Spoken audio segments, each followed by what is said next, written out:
Assalamualaikum warahmatullahi wabarakatuh. Innal hamdalillah nahmaduhu wa nasta'inuhu wa nastaghfiruh wa na'udzu billahi min shururi anfusina wa min sayyiati a'malina. Man yahdihillahu fala mudilla lahu wa man yudlil fala hadiya lahu. Asyhadu an la ilaha illallah wahdahu la syarika lahu wa asyhadu anna Muhammadan abduhu wa rasuluh. Ya ayyuhalladzina amanu taqullaha haqqa tuqatih wa la tamutunna illa wa antum muslimun. يا أيها الناس اتقوا ربكم الذي خلقكم من نفس واحدة وخلق منها زوجها وبث منهما رجالا كثيرا ونساء واتقوا الله الذي تساءلون به والأرحام إن الله كان عليكم رقيبا يا أيها الذين آمنوا اتقوا الله وقولوا قولا سديدا يصلح لكم أعمالكم ويغفر لكم ذنوبكم ومن يطع الله ورسوله فقد فاز فوزا عظيما. أما بعد فإن أصدق الحديث كتاب الله وخير الهدي هدي محمد صلى الله عليه وسلم وشر الأمور محدثاتها وكل محدثة بدعة وكل بدعة ضلالة وكل ضلالة في النار. Ikhwani fillah rahimani wa rahimakumullah. Kita masih dalam pembahasan salah satu faktor yang bisa menambahkan keimanan seorang hamba kepada Allah Subhanahu wa taala, yaitu membaca sejarah para salafus saleh, para pendahulu kita yang saleh, yang selalu berpegang teguh dengan Islam, berpegang teguh dengan Al-Quran dan Sunnah Rasul Sallallahu Alaihi Wasallam. Membaca sejarah mereka menambahkan keimanan kepada Allah Subhanahu Wa Taala, karena begitu dekatnya mereka dengan Allah, begitu tegarnya mereka di atas jalan Allah Subhanahu Wa Taala. Membaca sejarah mereka mengembalikan ingatan kita kepada Al-Quran dan Sunnah Rasul Sallallahu Alaihi Wasallam. Mereka lah para pejuang Islam.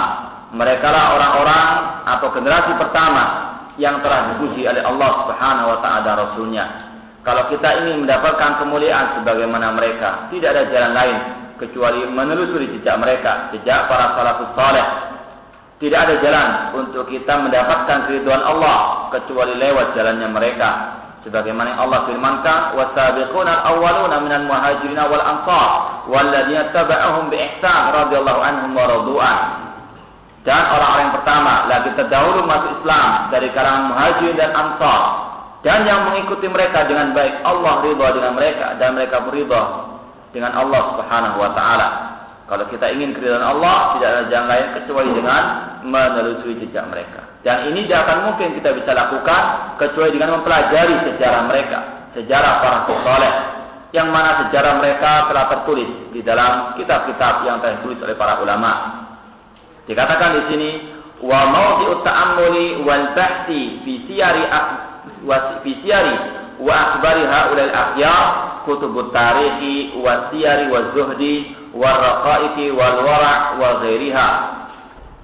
Adapun pembahasan atau tempat-tempat yang bisa kita jadikan bahan perenungan, pembahasan tentang sejarah perjalanan dan kabar cerita tentang para salafus saleh, para ulama, orang-orang pilihan Allah Subhanahu wa taala adalah kitab-kitab tarikh, kitab-kitab sejarah seperti Al-Bidayah wa Nihayah karangan Al-Imam Ibnu Katsir rahimahullah, seorang mufassir dan juga seorang mu'arrikh al-sejarah.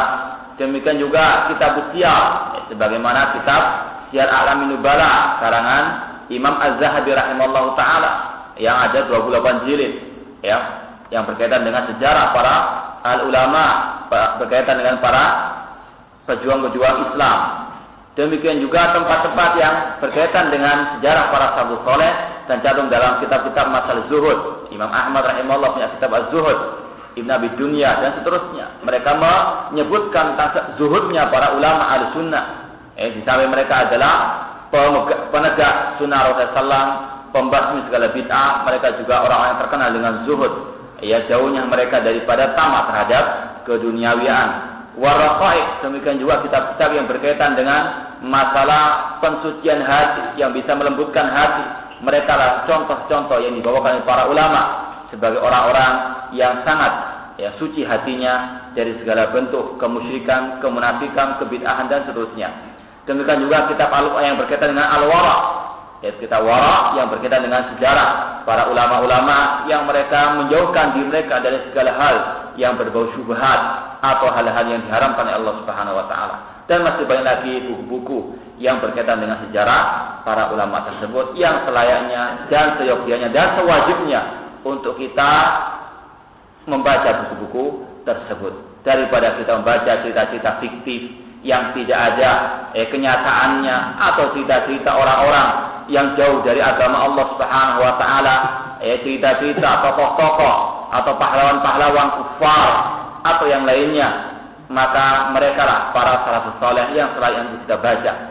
Umur kita sangat pendek, usia kita sangat singkat. Mengapa kita membaca buku-buku yang bermanfaat? Kita baca buku yang bermanfaat, yang bisa menambah keimanan kita kepada Allah, yang bisa menjadikan kita terpacu untuk berbuat amal soleh, yaitu dengan membaca buku-buku orang yang soleh.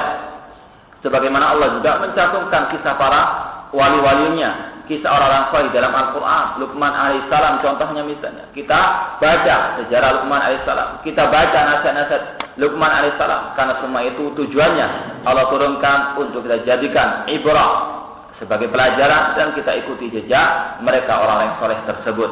Karena juga kalau kita giat dan tekun membaca buku-buku para ulama, sejarah para ulama, orang-orang yang soleh, maka insya Allah akan muncul kecintaan kita kepada mereka dan cinta kepada orang soleh, cinta kepada orang-orang yang menegakkan agama Allah, yang menegakkan sunnah Rasulullah SAW, yang merupakan suatu kemuliaan bagi seorang muslim, merupakan suatu kebanggaan bagi seorang muslim. Karena Nabi SAW bersabda, almar'u ma'an man ahabba. Seseorang itu di akhirat nanti akan bersama orang-orang yang dicintainya.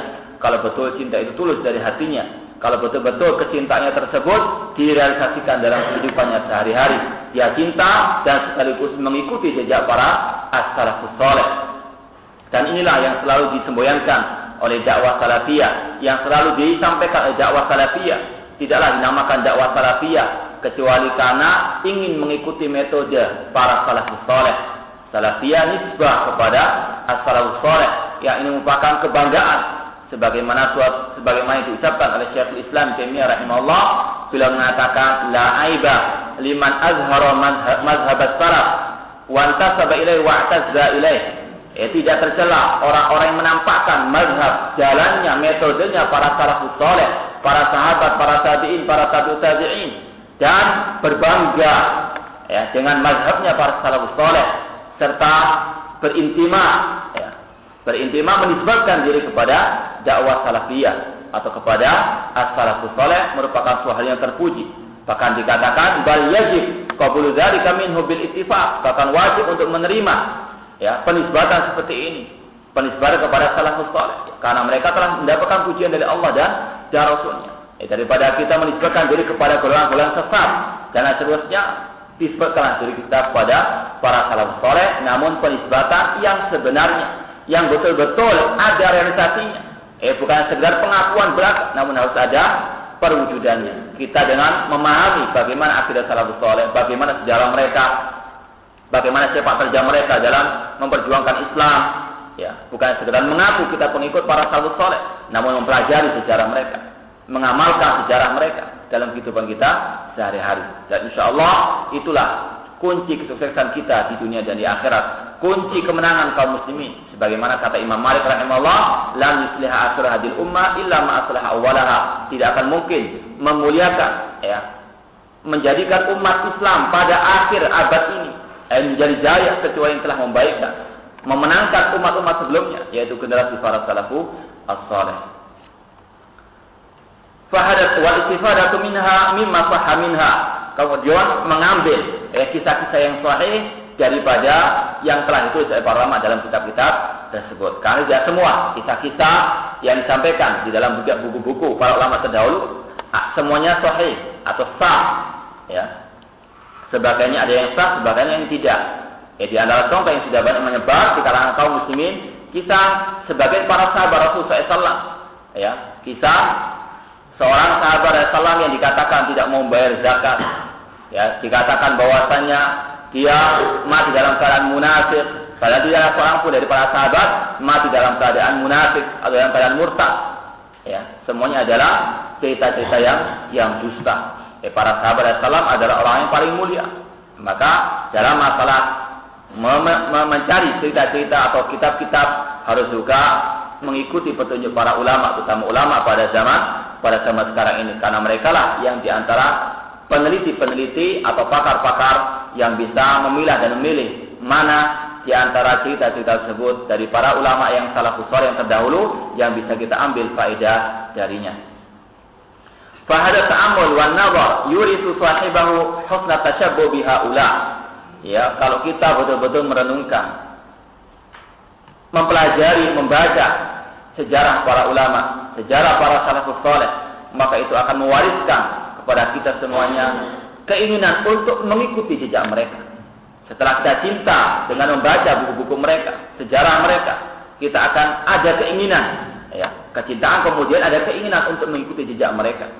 Wa kama yaqulu Syekhul Islam, sebagaimana dikatakan oleh Syekhul Islam Taimiyah rahimahullah, wa man kana bihim asbaha kana dzalika fihi akmal. Barang siapa yang paling serupa dengan mereka, maka dialah orang yang paling sempurna dalam agamanya. Wa man tashabbaha biqaumin fahuwa minhum. Dan Nabi SAW bersabda, barang siapa yang menyerupai suatu kaum, maka dia termasuk kaum itu. Kalau kita menyerupai para salafus saleh, para ulama, orang-orang yang saleh, yang mendapatkan kecintaan dan keridhaan dari Allah, insya Allah kita tergolong dari mereka. Demikian juga yang dikatakan oleh seorang penyair, tashabbahu fa illam takunu mislahum fa inna tashabbuha bil kirami falahu. Ya, serupailah mereka. Ya, serupailah mereka orang-orang yang saleh. Serupailah mereka para ulama, para salafus saleh. Ya, meskipun tidak 100%. Ya, karena mungkin bisa dikatakan mustahil kita bisa menyerupai 100% seperti para sahabat, para tabi'in, para tabi'in. Namun kita berusaha mendekati akhlak mereka, mendekati ibadah mereka, mendekati akidah mereka. Ya. Mereka adalah orang pilihan Allah Subhanahu wa taala. Kita jauh dari mereka, namun kita berusaha untuk mencintai mereka, untuk mempelajari sejarah mereka, mempelajari akidah mereka, dan berusaha untuk mengikuti jejak mereka sedikit demi sedikit. Ya. Meskipun tidak 100%. Fa inna tashabbuha bil kirami falahu. Karena menyerupai orang yang mulia itu adalah suatu kebahagiaan, suatu kesuksesan, suatu kemenangan. Ya, kita tidak mungkin bisa menandingi para sahabat. Kita tidak mungkin bisa menandingi para tabi'in. Karena itulah yang disabdakan oleh Rasulullah SAW, khairun nasi sebaik-baik umat ini adalah generasi para sahabat. Summa yalunahum, kemudian yang setelah mereka para tabi'in. Kemudian setelah mereka para tabi'in. Mereka telah kembali kepada Allah Subhanahu wa taala dengan membawa kemuliaan dan pujian dari Allah dan Rasulnya. Ya, namun tinggal kita mengikuti jejak mereka meskipun tidak 100% seperti mereka. Fahadi umur mutaqaddimatu jami'uha tazidu fil iman wa tuqawwi. Apa yang kita sebutkan dalam buku ini yang sudah kita pelajari pada pertemuan-pertemuan yang telah lalu, itu bisa menambahkan keimanan dan bisa mengokohkan keimanan. Wa yamundarijatun tahtal ilmi syar'i al-mustamad min kitabillah wa sunnati rasulih sallallahu alaihi wasallam. Ya, ada 5 faktor di antara ilmu yang bisa, atau 5 ilmu atau 5 macam ilmu yang bisa dapat atau yang bisa menambahkan keimanan kita kepada Allah Subhanahu wa taala. Di antaranya yang pertama tentang masalah belajar tentang Al-Qur'an Karim beserta tafsirnya. Kemudian belajar tentang nama Allah dan sifatnya. Yang hal itu merupakan semulia-mulia ilmu. Kemudian yang sudah kita pelajari juga belajar tentang sejarah Rasul sallallahu alaihi wasallam. Laqad kana fi qasasihim ibratun ya ulil albab. Allah berfirman ketika mengakhiri kisah Yusuf alaihissalam, sesungguhnya pada kisah-kisah mereka para nabi terdapat ibrah, pelajaran yang berharga bagi orang yang memiliki akal yang sehat. Kemudian juga kita telah sebutkan bahwa di antara ilmu yang bisa menambahkan keimanan seorang muslim kepada Allah, yaitu belajar tentang keindahan, tentang keutamaan, tentang keistimewaan Islam di atas semua agama yang ada ini. Kemudian yang terakhir kita baca ini yaitu ilmu tentang sejarah para salafus saleh, para ulama yang terdahulu yang mereka telah mendapatkan kemuliaan dari Allah Subhanahu wa taala. Semua ilmu-ilmu ini kalau kita betul-betul mempelajari, kemudian kita betul-betul merenungkannya dengan baik, insya Allah akan dapat menambahkan keimanan kita kepada Allah Subhanahu wa taala. Dan kelima ilmu tersebut diambil dari Al-Qur'an dan Sunnah Rasul SAW. Yang intinya wa maka salafus hadhihi ummah, dan juga yang bersumberkan dari metode para salaful ummah. Artinya setiap ilmu yang bersumberkan dari Al-Quran dan Sunnah sesuai dengan pemahaman para salafus saleh, insya Allah akan bisa menambahkan keimanan seorang muslim kepada Allah Subhanahu wa taala. Namun sebaliknya, ilmu yang menyelisihi Al-Quran dan Sunnah Rasulullah SAW serta yang menyelisihi metode para sahabat, ketahuilah itu adalah ilmu yang sesat dan menyesatkan. Justru menjauhkan seorang muslim daripada Allah Subhanahu wa taala, daripada sunnah Rasulnya, daripada metode para salafus saleh. Ya, seperti yang kita sebutkan, ilmu-ilmu berkaitan dengan tasawuf, ilmu berkaitan dengan filsafat, ilmu mantik, ilmu kalam, dan lain seterusnya. Yang penting semua ilmu yang menyelisihi Al-Quran dan Sunnah serta metode para salafus saleh, justru itulah yang akan menjauhkan umat dari jalan Allah Subhanahu wa taala. Dan kalau kita renungkan, kalau kita mau merenungkan, ya, negeri kita yang kita cintai ini, masya Allah banyak pondok-pondok pesantren, banyak pengajian-pengajian, bahkan banyak universitas-universitas Islam. Namun mengapa kok negeri kita tiap harinya selalu timpa musibah dan bencana? Mengapa kok semakin Islam ini terpuruk di negeri kita ini? Kenapa kaum muslimin menjadi hina-hina di negeri kita ini? Padahal mayoritas menjadi muslim, mayoritasnya muslim. Ya, maka perlu kita renungkan. Dan wallahu taala alam, di antara sebabnya, meskipun banyaknya ilmu-ilmu Islam yang dikaji, namun sebetulnya banyak ilmu-ilmu tersebut yang bukan bersumber dari Al-Quran dan Sunnah Rasulullah SAW. Berapa banyak ilmu-ilmu tentang kesyirikan dipelajari di negeri kita ini? Tujuannya untuk diamalkan, bukan untuk dijauhi. Berapa banyak ilmu-ilmu barat yang disebutkan kepada Islam? Berapa banyak orang-orang yang disekolahkan di luar negeri, di negeri baratan, belajar Islam di orang-orang kafir, kembali ke Indonesia merusak Islam. Intinya tidaklah setiap ilmu yang disandarkan kepada Islam adalah ilmu yang bermanfaat. Makanya Allah Subhanahu wa taala dan Rasulnya memerintahkan kita, mensyariatkan kepada kita untuk berdoa, terutama pada waktu pagi hari, zikir pada pagi hari. Allah mengajarkan dan Rasulnya mengajarkan, Allahumma inni as'aluka ilman nafi'a wa rizqan thayyiban wa amalan mutaqabbala. Ya Allah, aku minta kepadamu, mohon kepadamu ilmu yang bermanfaat. Karena banyak ilmu-ilmu yang tidak bermanfaat. Wa rizqan thayyiban, rezeki yang halal, rezeki yang baik, dan amal yang dikabulkan. Demikian pula setiap hari, setiap kita sholat, kita bermunajat kepada Allah. Ihdinas siratal mustaqim. Ya Allah, tunjukkanlah kami ke jalan yang lurus. Padahal kita dalam keadaan muslim. Mengapa kalau kita diperintahkan terus berdoa ihdinas siratal mustaqim? Kata para ulama, karena makna ihdinas siratal mustaqim, ya Allah tunjukkanlah kami jalan yang lurus, yaitu ilmu yang bermanfaat dan amal saleh. Karena berapa banyak ilmu yang kita peroleh dahulunya, bukan ilmu yang bermanfaat, justru malah menjadi madar bagi kita, karena kita menjadi sesat dengan ilmu tersebut. Dan juga amalan salehah, ilmu yang bermanfaat dan amal saleh, itulah namanya ihdinas siratal mustaqim. Selalu kita minta kepada Allah untuk kita diperbaiki agama kita. Sebagaimana Nabi SAW juga berdoa, Allahumma aslih li dini alladhi wa ismatu amri. Ya Allah, perbaikilah bagiku agamaku yang merupakan pegangan bagi semua perkara. Agama kita adalah agama yang hak. Namun yang perlu kita pertanyakan, apakah Islam yang kita pegang selama ini, ajaran yang kita pegang selama ini, sesuai dengan ajaran Al-Quran dan Sunnah Rasulullah SAW dan para sahabatnya? Maka kita minta pertolongan kepada Allah. Terlebih lagi kita tak ketahui bersama, Islam satu, Islam cuma satu, yaitu yang dibawa oleh Rasulullah SAW dan diajarkan kepada para sahabat. Cuma kaum musliminnya yang salah memahami Islam tersebut dan memasukkannya ke dalam ajaran Islam. Maka kita perlu untuk mengoreksi kembali apakah ibadah kita, akidah kita, akhlak kita, dakwah kita, jihadnya kita sesuai dengan Islam yang sebenarnya, sesuai dengan Islamnya Rasulullah SAW dan para sahabatnya. Bukan Islam KTP, bukan Islam ikut-ikutan, bukan Islam yang sesuai dengan adat istiadat, tidak. Namun Islam yang sesuai dengan Al-Quran dan Sunnah Rasulullah Sallallahu Alaihi Wasallam. Itulah ihdinas siratal mustaqim. Meskipun kita sudah di atas Islam, namun perlu untuk kita meminta hidayah agar ditunjukkan yang hak itu hak dan diberikan kita kekuatan untuk mengikutinya. Dan diberikan petunjuk itu yang batil itu batil dan kita diberikan kekuatan oleh Allah untuk menjauhinya. Kalau kita betul-betul mempelajari semua ilmu yang berkaitan dengan Al-Quran dan Sunnah dan sesuai dengan metode para sahabat, insya Allah hal tersebut mendekatkan diri kita kepada Allah Subhanahu wa taala. Summa innal ulum al-ukhra ghairul al-ilmi syar'i ka ilmi tib. Kemudian kalau tadi kita pelajari ilmu-ilmu yang berkaitan dengan ilmu syariat, ilmu-ilmu yang berkaitan yang bersumber dari Al-Quran dan Sunnah serta metode para salaful ummah. Di sana banyak juga ilmu-ilmu, ya, ilmu-ilmu dunia selain ilmu syar'i seperti ilmu kedokteran, wal handasa, ilmu insinyur atau teknik, wa ilmil falak, ilmu perbintangan. Ya, ilmu perbintangan kata ulama ada dua macam. Ilmu perbintangan yang berkaitan dengan musim panas, musim dingin, kemudian berkaitan dengan arah angin dan seterusnya. Ini ilmu yang tidak ada masalah untuk dipelajari oleh seorang muslim. Karena ini berkaitan dengan sunnatullah. Yang tidak diperbolehkan dalam ilmu perbintangan yaitu ilmu berkaitan dengan masalah yang gaib. Ya, sebagaimana para peramal misalnya mengatakan kalau misalnya bintang Anda apa dan sebagainya, maka nasib Anda seperti ini. Itu meramal sesuatu yang gaib. Ini yang berkaitan dengan ilmu perbintangan yang diharamkan di dalam Islam.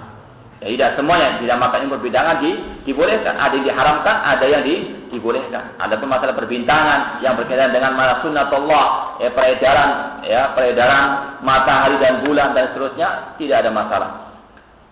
Demikian pula ilmu hisab, ilmu masalah matematika, wa ilmu nabat, ilmu biologi atau masalah tanaman, wa ghairiha min al-ulum allati tawassa'a an-nasu fiha haditsan. Yang mana pada zaman sekarang ini manusia sangat meluas wawasannya tentang masalah ilmu-ilmu dunia ini. Wa utiyat min al-inaya wal ihtimam akthar min haqqiha. Ilmu-ilmu yang kita sebutkan dari ilmu-ilmu dunia pada saat sekarang ini banyak diberikan perhatian yang lebih daripada masalah ilmu syar'i. Yang mana Allah SWT mencela orang-orang yang lebih mendahulukan ilmu dunia daripada ilmu syar'i. Ya, agama Islam agama yang wasat, yang pertengahan. Tidak mengharamkan orang muslim belajar ilmu dunia. Tidak mengharamkan seorang muslim mencari dunia. Namun Islam berikan batasan. Islam juga memberikan anjuran untuk mereka meyakini wal akhiratu khairu wa abqa. Bahwa akhirat itu lebih kekal dan lebih baik daripada dunia. Dan Allah pun mencela di dalam surat Al-Rum, ya'lamuna dhahiran minal hayatid dunya wa hum 'anil akhirati hum ghafilun. Mereka itu hanya mengetahui perkara-perkara zahir di masalah dunia ini, sedangkan mereka tentang masalah akhirat hum ghafilun. Lalai, tidak mau mempelajari tentang akhirat ini. Kita ini tentang akidah meskipun sudah bergelar insinyur, doktor, profesor dan sebagainya, ketika ditanya masalah akidah di mana Allah, dia tidak tahu. Dia tidak bisa menjawab yang sebenarnya. Padahal dia sudah memiliki kedudukan yang tinggi di tengah masyarakat, memiliki gelar yang sangat besar sekali. Namun masalah agama kosong melompong. Ya. Ini yang dicela oleh Allah Subhanahu wa taala.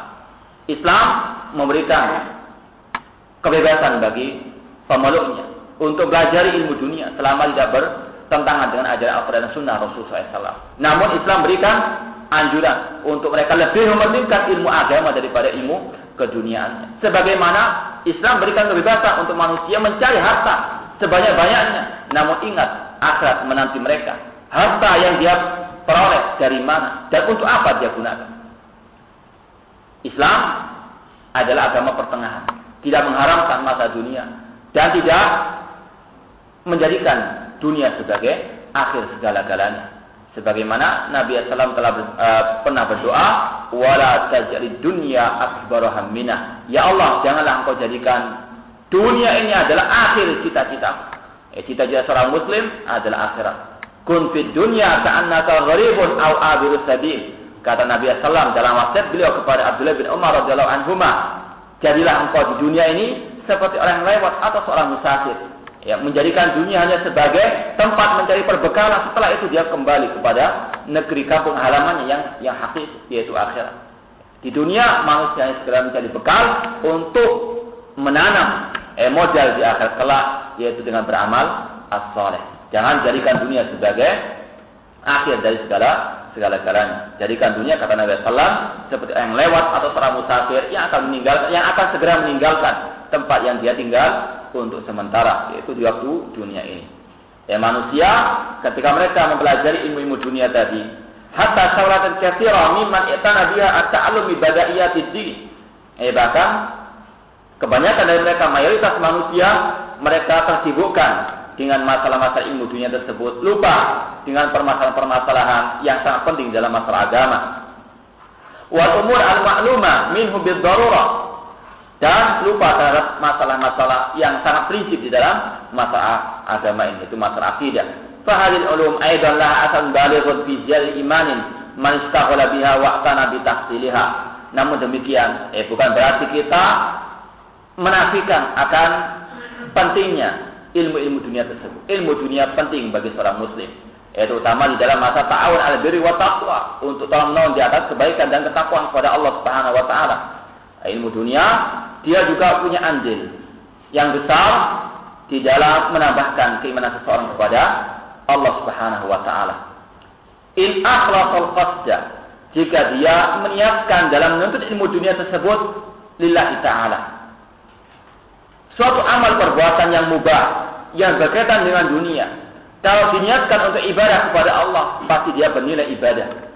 Seorang yang makan tujuannya untuk menguatkan badannya dalam rangka ibadah kepada Allah, insya Allah akan dia diberi pahala dan Allah akan niatnya tersebut. Seorang yang tidur pada malam hari tujuannya untuk bisa pada pagi harinya sholat subuh berjamaah di masjid agar bisa bekerja menafkahi anak istrinya dalam rangka ibadah, itu akan bernilai ibadah di sisi Allah Subhanahu wa taala. Innamal a'malu binniyat wa innamal likulli imrin ma nawa. Sesungguhnya amal tergantung pada niatnya dan setiap orang akan diberi balasan sesuai dengan niatnya tersebut. Demikian juga penuntut ilmu, seorang siswa, seorang mahasiswa, ketika dia belajar ilmu dunia, ilmu komputer, ilmu kedokteran, ilmu teknologi dan sebagainya, kalau dia niatkan demi mendapatkan keridhaan Allah Subhanahu wa taala, demi memperjuangkan Islam, untuk membantu dakwah Islam misalnya, membantu kaum muslimin, insya Allah dia akan mendapatkan pahala di sisi Allah Subhanahu wa taala.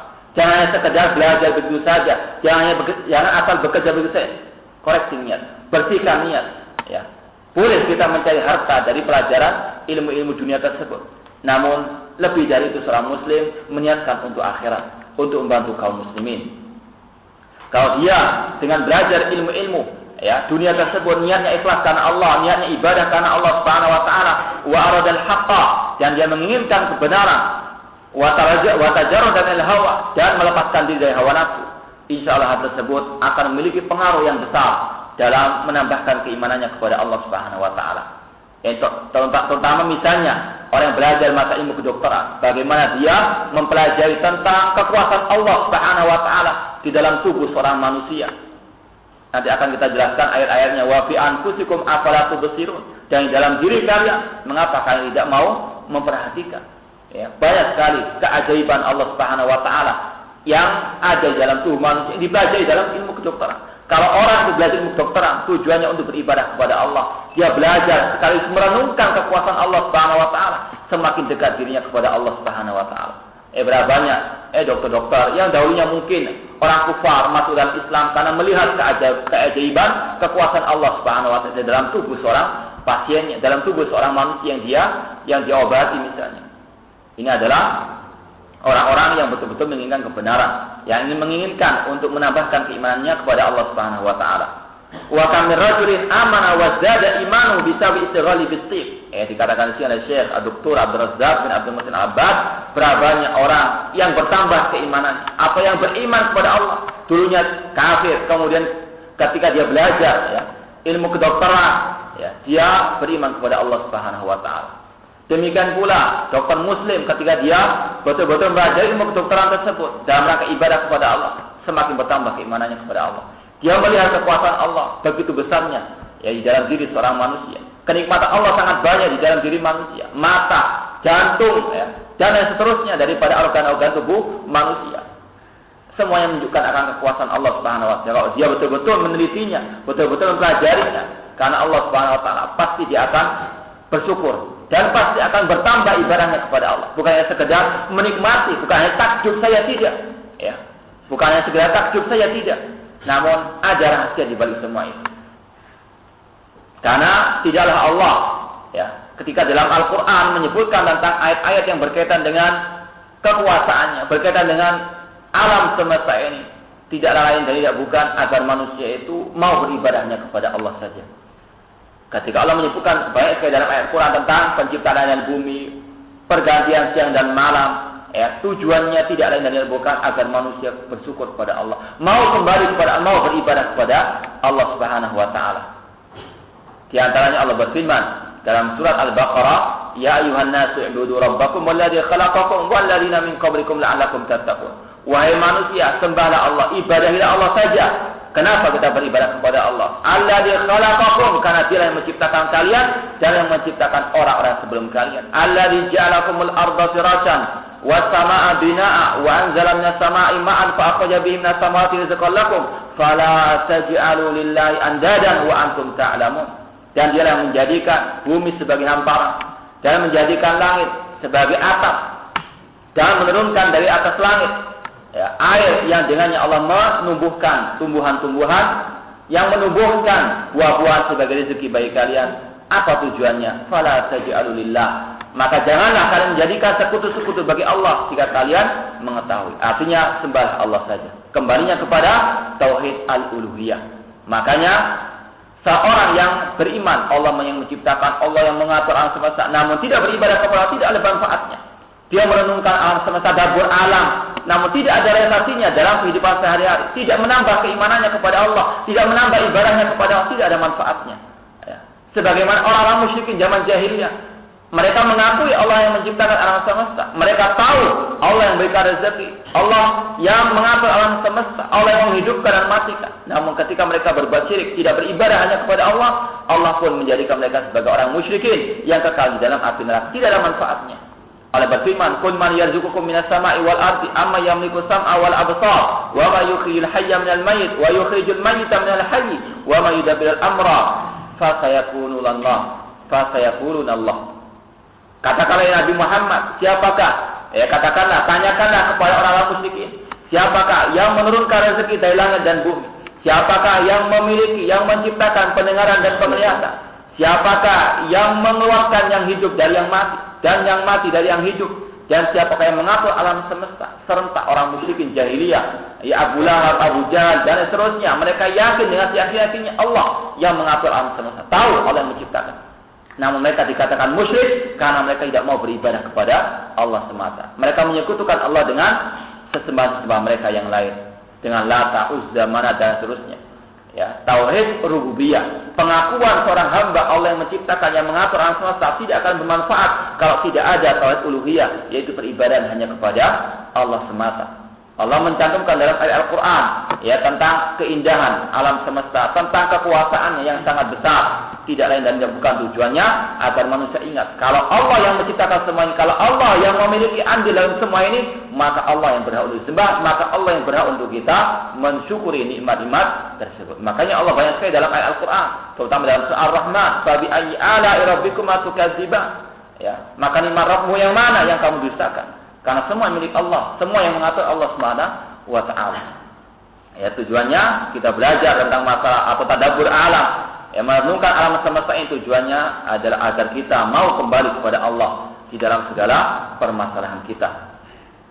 Wa kam min rajulin amana wa zada imanahu aw imanu bi sabi istighali bis-sib wa wuqufi ala ijazillah wa diqqati sun'ihi fi khalqil insan. Berapa banyak orang yang bertambah imannya atau yang beriman kepada Allah sebelumnya dia kafir dikarenakan dia mempelajari ilmu kedokteran dan merenungkan tentang keajaiban Allah dan bagaimana pengaturan Allah di dalam tubuh seorang manusia. Wa ma rakabahu fihi min ajaibil khalqi, dan apa yang Allah susun daripada keajaiban-keajaiban makhluknya. Wa diqqati sun'i ma yabharul uqul wa yuhilul albab, yang membuat akal manusia itu terkagum-kagumkan dan membuat orang yang memiliki akal yang cerdas itu terasa kecil di sisi Allah Subhanahu wa taala. Allah berfirman, "Laqad khalaqnal insana fi ahsani taqwim." Sungguh kami telah menciptakan manusia di dalam surah atau dalam keadaan yang sangat baik. Wa qala wa sawwarakum fa ahsana suwarakum wa ilaihil masir. Dan Allah memberikan gambaran kepada kalian dengan sebaik-baik gambaran dan kepadanya lah kalian akan dikembalikan. Ini juga di antara tujuan Allah Subhanahu wa taala menjelaskan kepada manusia, memberikan gambaran kepada manusia, inilah penciptaan Allah di dalam alam semesta ini. Agar apa? Manusia mau ingat wa ilaihil masir, kepadanya dia akan dikembalikan. Jangan hanya dia terkagum dengan masalah dunia, jangan dia terkagum dengan masalah yang dia lihat di dunia ini, namun dia harus ingat juga terhadap hari kebangkitan, hari kiamat nanti. Wa qala wa fi anfusikum afala tubsirun, dan dalam diri kalian maka mengapa kalian tidak mau melihat, mau merenungkan. Wa kadzalikal istighal bi baqil ulum al-ukhra yazidu fi iman insan, bihasabi tafakkurihi wa ta'ammulihi wa taharrihi li nailil haqqi. Demikian juga jika seorang muslim dia menyibukkan diri dengan belajar ilmu-ilmu dunia yang lainnya, selain ilmu kedokteran, kalau dia niatnya ikhlas karena Allah, niatnya untuk beribadah kepada Allah, pasti akan menambahkan keimanan hamba kepada manusia sesuai dengan perenungannya, sesuai dengan ketekunannya, kesungguhannya di dalam mencari kebenaran tersebut. Wal amru awalan wa akhiran biyadillah. Namun perkara yang pertama dan yang terakhir semuanya di tangan Allah Subhanahu wa taala.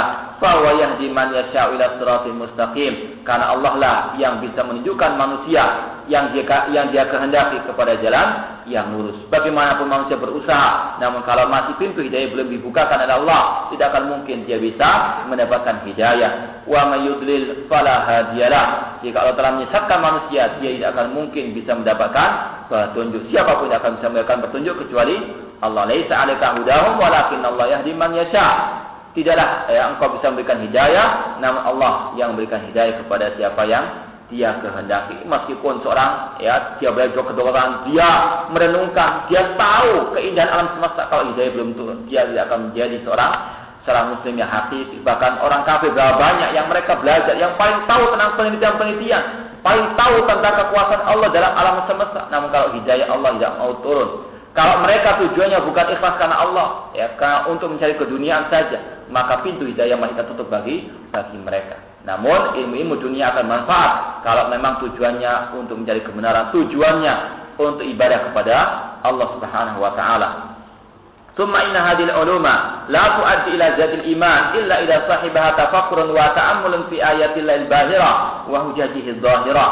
Dan sesungguhnya ilmu-ilmu dunia tadi tidak akan bisa menyampaikan manusia kepada ketambahan imannya, kecuali kalau dia ketika dia mempelajari ilmu tersebut diiringi dengan merenungkan ayat-ayat Allah di dalam Al-Quran dan hujahnya yang zahirah, yang jelas. Fa'in adumat hadil fa'idatul jalila wa samatul azimah walam tanfa' sahibaha hadan naf'al a'id ala imani bijati wal quwati was sabat. Jika dia tidak mau merenungkan ayat Allah dalam Al-Quran, dan juga tidak mau merenungkan ayat Allah di atas muka bumi ini, maka tidak akan lagi dia bisa mendapatkan manfaat yang besar dan buah yang sangat berharga ketika dia mempelajari ilmu-ilmu tersebut. Wa hada yubayyin lana ahamiyat tafakkur wa ta'ammul fi ayatillah wa makhluqatih. Semuanya ini menunjukkan kepada kita tentang pentingnya juga memikirkan, merenungkan alam semesta ini dan juga makhluk-makhluk Allah di dalam alam semesta. Wa huwa sababus tsani min asbab izzatil iman. Dan ini merupakan sebab yang kedua dari sebab-sebab bertambahnya keimanan. Kalau kemarin kita pelajari tentang sebab-sebab yang berkaitan dengan masalah ilmu syar'i, berkaitan dengan ayat-ayat Allah di dalam Al-Quran, sekarang kita mempelajari, merenungkan tentang ayat-ayat Allah yang ada di dalam alam semesta ini. Dikatakan di sini sanyan at-ta'ammul fi ayatillahil kauniyah, merenungkan ayat-ayat Allah yang ada di atas muka bumi. Fa inna ta'ammula fiha wan nadhara fi makhluqatillah al-mutanawi'atil ajibah min sama'in wa ardin wa syamsin wa qamarin wa kawakiba wa nujumin wa lailin wa naharin wa jibalin wa asjarin wa biharin wa anharin wa ghairi dzalik min makhluqatillah allati la tu'addu wa la tuhsa la min a'dhami dawa'il iman wa anfa'i asbabi taqwiyatihi.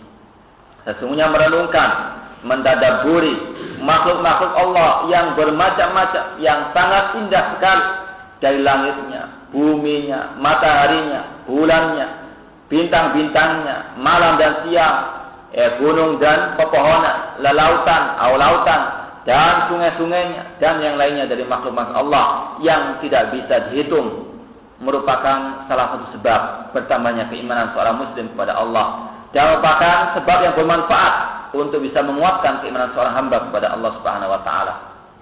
Fata'ammal khalqas samai, renungkanlah bagaimana penciptaan langit. Warji'il basara fiha karratan ba'da karratin. Lalu ulangi lagi perenungan tentang langit Allah Subhanahu wa taala. Ulangi lagi tentang perenungan, lihat kembali. Kaifa taraha min a'dhamil ayat, yang mana Anda bisa mengetahui langit merupakan sebesar-besar tanda kekuasaan Allah, fi'uluwiha, tentang ketinggiannya, wasifaiha, wasi'atiha wa qarariha, keluasan langit dan juga qarariha, ketetapannya. Bi'aitu la tas'adu 'alwan kannar. Langit tidak akan bisa naik lagi ke atas, ya. Dia sudah ditetapkan oleh Allah Subhanahu wa taala, tidak bisa naik sebagaimana api. Api bisa bisa naik ke atas. Wala tahbitu nazatan kal ajsamis tsaqilah. Demikian juga langit tidak akan bisa turun sebagaimana benda berat yang lainnya. Wala amada tahtaha, padahal tidak ada tiang yang menyanggahnya. Wala alaqata fawqaha, dan juga tidak ada ikatan yang mengikat dia di atasnya. Ya, bal hiya mamsukatun bi qudratillah. Bahkan langit tersebut diikat oleh Allah Subhanahu wa taala dengan kekuasaannya, tanpa ada pengikat tali atau yang lainnya. Ya, tidak ada tiang yang menyanggahnya, namun Allah yang menyanggahnya sendiri dengan kekuasaannya. Summa ta'ammal istiwa'aha wa i'tidalaha fala sad'a fiha wala fatra wala saqqa. Kemudian lihatlah tentang keindahan, ya, bentuk langit tersebut. Tidak ada lubang, tidak ada pecahan dalam langit tersebut. Wala amata wala iwaja, tidak ada kebengkokan dalam langit tersebut. Summa ta'ammal ma wudiyat 'alai min hadzal lawn.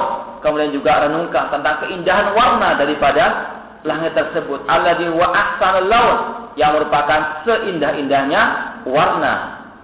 Wa ashadduha muwafiqatan lil basar wa taqwiyatan lahu, yang merupakan warna yang sangat, ya, cocok kepada penglihatan dan mata manusia, yang bisa menguatkan, ya, matanya yang orang-orang yang memandangnya.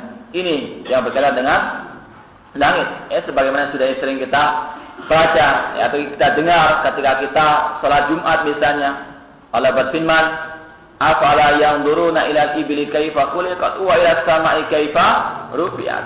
Ya, dan mengapa afala yanzuruna ilal ibli kaifa khuliqat? Mengapa mereka tidak mau merenungkan tentang penciptaan, ya, unta dan tentang langit ketika dia diangkat. Tujuannya agar manusia merenungkan kembali. Allah Subhanahu wa taala menciptakan akal manusia agar manusia berpikir, ya, tujuannya agar tahu Allah lah segala-galanya. Allah lah yang menciptakannya, Allah yang berhak untuk disembah. Ya, ketika Allah menciptakan akal manusia bukan sia-sia begitu saja. Ada tujuannya agar akal tersebut bisa menambahkan kepada manusia keimanannya kepada Allah Subhanahu wa taala. Ya, akal ada manfaatnya, ada fungsinya. Cuma Allah dan Rasulnya dan juga para ulama membatasi akal tersebut. Akal boleh digunakan di dalam hal-hal yang bermanfaat bagi kehidupan manusia, untuk merenungkan ayat Al-Quran, untuk merenungkan ayat-ayat Allah di dalam alam semesta ini. Cuma harus dibatasi. Akal bukan ukuran segala-galanya. Akal terbatas, maka bisa untuk digunakan dalam hal-hal yang ada batasan-batasannya. Bukan malah untuk menentang Al-Quran dan Sunnah Rasulullah SAW. Akal bukan untuk, ya, digunakan sebagai hal yang merupakan tolak ukur mencari al-haq dan batil. Al-haq wal batil saya diterangkan dalam Al-Quran dan Sunnah Rasulullah SAW. Akal diciptakan oleh Allah untuk mendukung Al-Quran dan Sunnah, bukan malah menentang Al-Quran dan Sunnah Rasulullah SAW. Ya, Allah Subhanahu Wa Taala seringkali, ya, memberikan keterangan, penjelasan, ya, dan diakhiri dengan afala tadzakkarun. Mengapa kalian tidak mau merenungkan? Afala tatafakkarun. Mengapa kalian tidak mau berpikir? Ya, tujuannya akal tersebut adalah untuk memikirkan ayat-ayat Allah agar mendukung kebenaran yang telah Allah jelaskan dalam Al-Quran dan Sunnah Rasulullah SAW. Kemudian wa ta'ammal khalqal ardi, kemudian renungkan juga penciptaan bumi. Wa kaifa ubdiat, bagaimana diciptakan dengan indahnya. Taraha min a'zami ayatin fatiruha wa badi'uha, fatiriha wa badi'iha. Anda akan bisa melihat, ya, apa yang ada di muka bumi ini merupakan seagung-agungnya kekuasaan sang penciptanya, yaitu Allah Subhanahu wa taala. Ini kalau orang-orang tersebut mau meyakini Allah sebagai penciptanya. Namun ada orang-orang yang mereka tidak mau meyakini Allah sebagai pencipta langit dan bumi tersebut. Namun seorang muslim meyakini bumi adalah ciptaan Allah dan merupakan tanda kekuasaan Allah yang terbesar di muka bumi ini. Khalaqa subhanahu sirajan wa mihaja, yang Allah ciptakan sebagai hamparan. Zallalaha li'ibadihi, yang Allah tundukkan bumi tersebut untuk manusia, untuk hamba-hambanya. Wa ja'ala fiha arzaqahum, yang Allah menciptakan bumi tersebut agar manusia bisa mencari rezeki, di atas muka bumi tersebut. Ya Allah menciptakan manusia untuk beribadah, namun Allah memberikan wasilah, memberikan fasilitas untuk mereka beribadah kepada Allah tersebut. Oleh karena itulah la tus'alunna yauma idin anin na'im. Ya, sungguh kalian akan ditanya oleh Allah tentang nikmat Allah berikan kepada kalian. Jangan kita bersenang-senang dahulu. Jangan kita terlalu banyak tertawa ketika kita mendapatkan kenikmatan. Bumi ini semua Allah ciptakan, namun tujuannya untuk kita beribadah kepada Allah. Bumi ini kita ambil untuk kita jadikan ibadah kepada Allah Subhanahu wa taala. Nikmat Allah berikan tentang harta, kedudukan dan sebagainya bukan suatu jaminan akan keridhaan Allah kepada kita. Bisa jadi itu suatu hal yang akan menjadi bencana bagi kita di hari kelak nanti. Sebagaimana Allah berfirman, "Falamma nasu ma dzukiru bihi, fatahna 'alaihim abwaaba kulli syai'in, hatta idza farihu bima utu akhadnahum baghtatan fa idza hum mublisun." Ya, ketika mereka sudah lupa tentang ayat-ayat Allah, sudah lupa tentang agama Allah, tidak mau mengamalkan agama Allah. Sebagian tidak diadab oleh Allah, tidak. Justru apa? Fatahna 'alaihim abwaaba kulli syai'. Allah bukakan pintu rezeki dari langit dan bumi. Allah bukakan semuanya. Falamma nasu ma dzukiru bi fatahna 'alaihim abwaaba kulli syai' hatta idza farihu bima, sampai ketika mereka sudah senang sekali ketika mendapatkan kenikmatan dunia tersebut, akhadnahum, kami siksa, kami turunkan azab yang sangat pedih, fa idahum mublisun. Ketika itu juga mereka tidak bisa berbuat apapun juga. Ya, seorang muslim misalnya ketika ditimpa musibah, jangan iri dengan orang kafir. Mengapa orang kafir itu kok diberi nikmat Allah Ta'ala? Jangan gegabah, jangan tergesa-gesa dalam menghukumi dahulu. Harus bersyukur kepada Allah. Ingat, pokoknya mereka orang kafir ketika diberikan kenikmatan Allah, orang yang fajir, yang fasik, yang tidak pernah beribadah kepada Allah, diberikan nikmat oleh Allah bukan sebagai keridhaan Allah kepadanya, namun itu sebagai tanda istidraj, yaitu Allah ulur waktunya untuk jadi adab dengan adab yang sangat pedih sekali. Maka semua harus introspeksi. Para salafus saleh dahulu mereka juga introspeksi. Banyak di antara mereka ketika mereka mendapatkan kenikmatan, mereka ingat, mungkin ini adalah satu istidraj dari Allah Subhanahu wa taala. Ini bukan suatu keridhaan dari Allah, namun suatu yang akan ditanyakan pada hari kiamat kelak. La tus'alunna yauma idin anin na'im. Sungguh kalian akan ditanya tentang nikmat yang Allah berikan kepada kalian. Nikmat harta, nikmat waktu, nikmat usia, apapun, jabatan, pekerjaan dan seterusnya, ini akan semakin ditanya oleh Allah Subhanahu wa taala. Maka kata Umar bin Khattab radhiyallahu anhu, hasibu anfusakum qabla an tuhasabu. Hisablah diri kalian, koreksilah diri kalian sebelum diri kalian dikoreksi oleh Allah Subhanahu wa taala. Sudah. Kita juga sekian. Insyaallah kita lanjutkan pada pertanyaan yang datang. Wallahu taala wa akhiru da'wana alhamdulillahi rabbil alamin. Wassalamualaikum warahmatullahi wabarakatuh.